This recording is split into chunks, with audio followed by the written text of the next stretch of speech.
आदिमं पृथ्वीनाथम आदिमं ईश्वरीग्रहम आदिमं तीर्थनाथम च ऋषभस्वामी नमस्तुमा। हर एक धर्म का एक अपना एक मुख्य तीर्थ होता है, एक पवित्र स्थल होता है। जिस तरह से हिंदू ऋषिकेश और हरिद्वार को मानते हैं, मुस्लिम मक्का और मदीना को मानते हैं, क्रिश्चियन वेटिकन सिटी को मानते हैं, यहूदी जेरूसलम को मानते हैं और सिख अमृतसर को मानते हैं, उसी तरह से जैन इस विश्व का हर जैन पालिताना श्री शत्रुंजय गिरिराज को अपना सबसे पवित्र और मुख्य तीर्थ के रूप में इस महागिरिराज को मानते हैं, स्वीकारते हैं।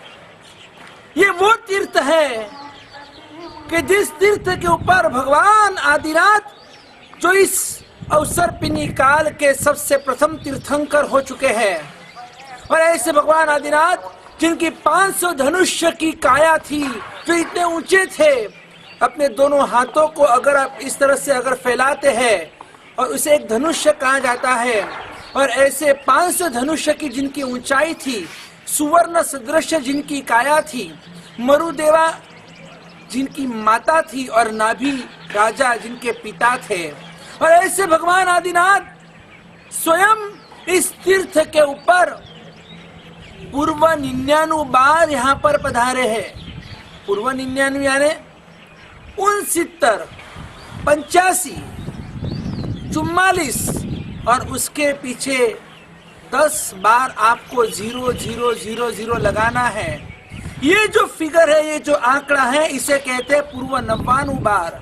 और सिर्फ भगवान आदिनाथ ही नहीं, ये वो तीर्थ है, ये पवित्र, इस तीर्थ की गरिमा, इस गरिमा को और भी सुशोभित करने के लिए 24 के 24 तीर्थंकर भगवान इस पावन गिरिराज के ऊपर पधारे हैं। क्योंकि यहाँ पर आने वाले हर आत्मा को परमात्मा बनाने का एक सर्टिफिकेट, एक लाइसेंस दिया जाता है। ऐसे कहा जाता है कि जो इस गिरिराज का दर्शन करता है, जो गिरिराज की पूजा करता है, ये शत्रुंजय गिरिराज की स्पर्शना करता है, वो भव्य जीव माना जाता है। और मोक्ष में जाने की योग्यता मात्र भव्य जीव में ही होती है।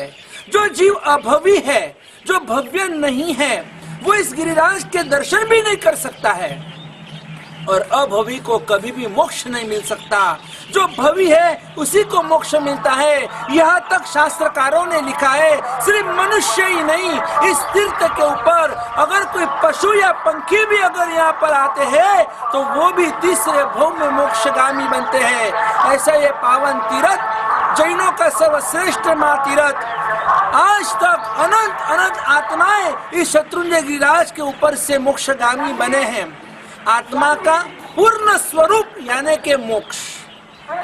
जिस तरह से कहा जाता है कि लकड़ा जो होता है, और लकड़ा हमेशा पानी में डालने के बाद लकड़ा कभी डूबता नहीं है, वो लकड़ा पानी के ऊपर तैरता है। लेकिन अगर उस लकड़े को अगर कोई पत्थर से बांध दे तो वो लकड़ा पानी के अंदर डूब जाता है। उसी तरह से हमारी आत्मा भी जिस तरह से एक लकड़ा होता है, वैसे हमारी आत्मा है कि आत्मा का स्वभाव है कि ऊपर जाना, ऊर्ध्वगामी बनना।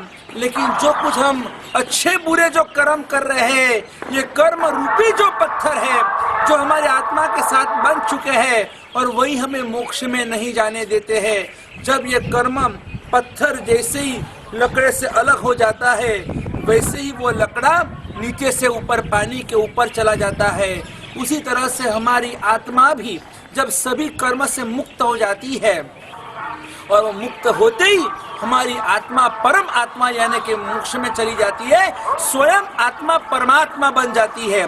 जैन शासन कभी कोई मोनोपोली में नहीं मानता है कि भाई नहीं, जो तीर्थंकर है वही तीर्थंकर रहेंगे और भक्त कभी भी भगवान नहीं बन सकता है। नहीं, जैन धर्म कभी नहीं कहता है। जैन धर्म तो इस अस्तित्व को मानता है कि हर जीव के अंदर शिव रहा हुआ है, हर आत्मा परमात्मा बन सकता है, और हर खुद में ही खुदा का वास है।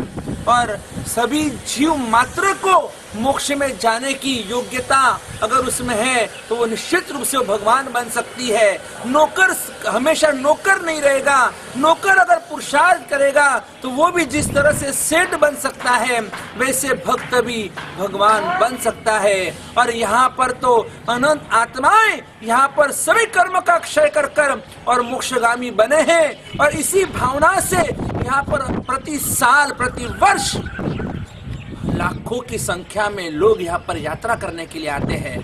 भगवान आदिनाथ के जिनकी प्रतिष्ठा 550 वर्ष पूर्व फिलहाल अभी जो मूर्ति है, अभी की जो वर्तमान जो मूर्ति है, ये कर्माशाह ने 550 वर्ष पूर्व प्रतिष्ठित की हुई है। और कहा जाता है कि जब अभी के जो मूल नायक भगवान आदिनाथ है और जब भगवान आदिनाथ की प्रतिष्ठा आचार्य भगवंत विद्या मंडल सुरेश्वर जी महाराजा ने की, उस समय 2 मुनि भगवंतों ने 180 दिन के उपवास किए थे। हजारों साधु साध्वी जी भगवंत और लाखों लोग इस प्रतिष्ठा में सम्मिलित थे। और उस प्रतिष्ठा के समय पर अभी के वर्तमान भगवान आदिनाथ की प्रतिमा यानी कि मूर्ति ने 7 बार श्वास लिया था। ये चमत्कार भगवान आदिनाथ का है। ये कोई सिर्फ मूर्ति नहीं है, ये मात्र प्रतिमा नहीं है, ये साक्षात भगवान है, साक्षात भगवान। भक्त जब अनुभूति के स्तर में चला जाता है बड़ा आनंद आता है, क्योंकि अभी हम भौतिक दुनिया में चले गए, बह चुके हैं। हम भौतिक दुनिया में बह चुके हैं। हमें पुत्र परिवार धन दौलत रूप ऐश्वर्य इन सब के पीछे आज की दुनिया पागल हो चुकी है। रूप और रुपये को पाने के लिए आज न जाने कितने पाप हो चुके हैं। भाई भाई को मार रहा है, पिता और पुत्र के बीच में द्वेष बुद्धि, और साथ साथ में देखो तो मित्र मित्र के बीच में फूटफाट चल रहे हैं। अड़ोसी पड़ोसी के साथ कंपटीशन के जमाने के अंदर सब एक दूसरे को रेसना चाहते हैं, सब एक दूसरे को खत्म करना चाहते हैं, सब एक दूसरे को पीछे रखकर खुद आगे बढ़ना चाहते हैं। लेकिन भगवान आदिनाथ ने सालों पहले कहा था लिव फॉर अदर्स। जब डार्विन ने कहा कि लिव ऑन अदर्स, आप दूसरों के ऊपर जीना सीखो। नहीं, ये भगवान महावीर का भगवान आदिनाथ का सिद्धांत तो नहीं है, ये वर्तमान विश्व का सिद्धांत बन चुका है। अगर आपको आगे बढ़ना है तो आप दूसरों के ऊपर जीना सीखो। दूसरों को भले आप रैंक दो, दूसरों को भले आप पीछे आप ये करो, या पीछे आप उसको आप खत्म कर दो, या जो भी कुछ करना पड़े। नहीं, भगवान आदिनाथ ने कहा है कि लिव फॉर अदर्स, दूसरों के लिए जीना सीखो। ये परोपकार धर्म है। जिस तरह से हमें सम्मान पसंद है, हमें हमारा कोई अपमान करे तो हमें बिल्कुल हमें इसलिए नहीं है, वैसे इस दुनिया के हर जीव मात्र को सम्मान देना सीखो। जिस तरह से हमें सुख पसंद है, हमें दुख हमें अच्छा नहीं लगता है, उसी तरह से इस दुनिया के सभी विश्व के सभी जीवों को आप भी सुख देना सीखो। सुख देने से ही तो सुख मिलता है, दुख देने से दुख मिलता है। बस भगवान आदिनाथ का उपदेश हमारे जिस्म तक पहुँचे, हमारे जिगर तक पहुँचे, और हम भी इस विश्व के सभी प्राणी मात्र को सुखी बनाने के लिए अपना जीवन व्यतीत करें। और ये शत्रुंजय गिरिराज की यात्रा करने आप अवश्य पधारिए, और शत्रुंजय गिरिराज की यात्रा करते करते आपकी आत्मा भी शीघ्रतः परमात्मा बने, यही मंगल कामना। बोलो भगवान आदिनाथ की जय।